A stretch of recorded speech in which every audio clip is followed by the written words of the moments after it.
Hello friends. Welcome to the Cyber Gyani, a cyber friend for you.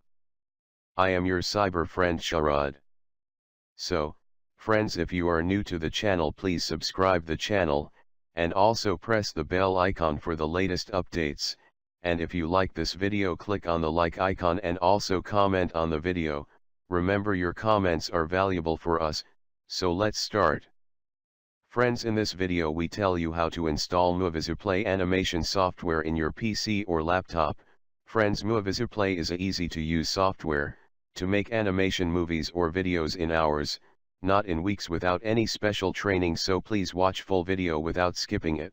First of all, open the browser and type Muvizu Play in it, then click on the site, as shown in the video. Then download the file. I already downloaded that, so when the download is got completed, click on the setup and follow the steps.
Now setup window appears on the screen. First of all, you have to select the language in which you want to use the software. I am selected the English language, then click the OK button. After that, accept the license terms and condition of the software. Then select the drive in which you want to install the software. I selected the F drive for the installation, then click on the next button. It begins to install.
As you see, it's all done. Now let's take a tour of the software, so enjoy. Hope you like this video. If you have any queries, please ask it on the comment box. Thank you.